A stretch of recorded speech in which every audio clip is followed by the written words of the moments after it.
Then Pilate therefore took Jesus and scourged him, and the soldiers platted a crown of thorns and put it on his head, and they put on him a purple robe, and said, Hail, King of the Jews! And they smote him with their hands.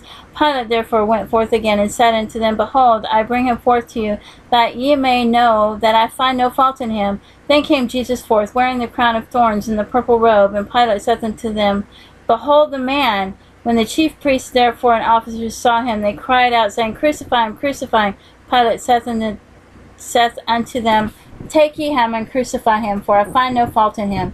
The Jews answered him, We have a law, and by our law he ought to die, because he made himself the Son of God. When Pilate therefore heard that saying, he was the more afraid, and went again into the judgment hall, and saith unto Jesus, Whence art thou? But Jesus gave him no answer. Then saith Pilate unto him, Speak thou not unto me, knowest thou not that I have power to crucify thee, and have power to release thee? Jesus answered, Thou couldst have no power at all against me, except it were given thee from above. Therefore he that delivered me unto thee hath the greater sin. And from thenceforth Pilate sought to release him, but the Jews cried out, saying, If thou let this man go, thou art not Caesar's friend. Whosoever maketh himself a king speaketh against Caesar. When Pilate therefore heard that saying, he brought Jesus forth, and sat down in the judgment seat in a place that is called the Pavement, but in Hebrew, Gabbatha. And it was the preparation of the Passover, and about the 6th hour. And he said unto the Jews, Behold your king. And they cried out, away with him, crucify him. Pilate saith unto them, Shall I crucify your king? The chief priests answered, We have no king but Caesar. Then delivered he him therefore unto them to be crucified. And they took Jesus and led him away. And he, bearing his cross, went forth into a place called the house of the skull, which is called in Hebrew Golgotha, where they crucified him, and two other with him, on either side one, and Jesus in the middle. And Pilate wrote a title and put it on the cross, and the writing was, Jesus of Nazareth, the King of Jews. This title then read many of the Jews, for the place where Jesus was crucified was nigh to the city, and it was written in Hebrew and in Greek and Latin. Then said the chief priests of the Jews to Pilate, Write not the King of the Jews, but that he said, I am King of the Jews. Pilate answered, What I have written, I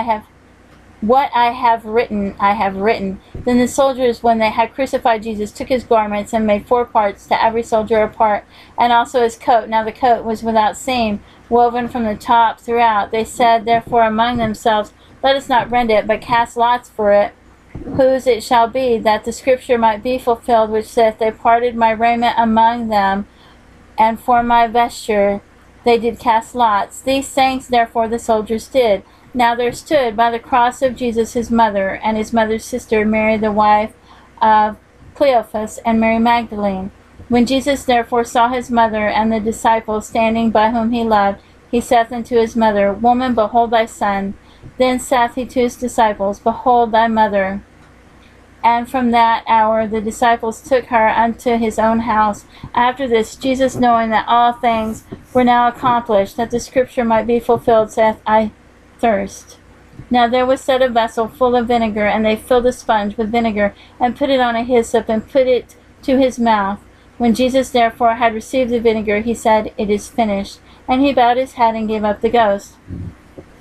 The Jews therefore, because it was the preparation that the body should not remain upon the cross on the Sabbath day, for the Sabbath was an high day, besought Pilate that their legs might be broken, and that they might be taken away. Then came the soldiers, and brake the legs of the first, and of the other which was crucified with him. But when they came to Jesus, and saw that he was dead already, they brake not his legs.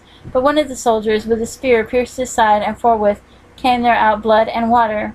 And he that saw it bare record, and his record is true, and he knoweth that he saith true, that ye might believe. For these things were done, that the scripture might be fulfilled, A bone of him shall not be broken. And again another scripture saith, They shall look on him whom they pierced. And after this Joseph and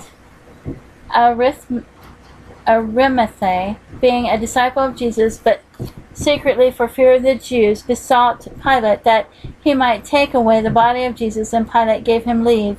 He came therefore and took the body of Jesus.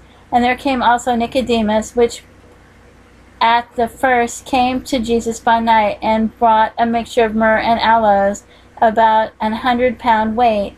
Then took they the body of Jesus, and wound it up in linen clothes with the spices, as the manner of the Jews is to bury. Now in the place where he was crucified there was a garden, and in the garden a new sepulchre, wherein was never man yet laid. There laid they Jesus, therefore, because of the Jews' preparation day, for the sepulchre was nigh at hand.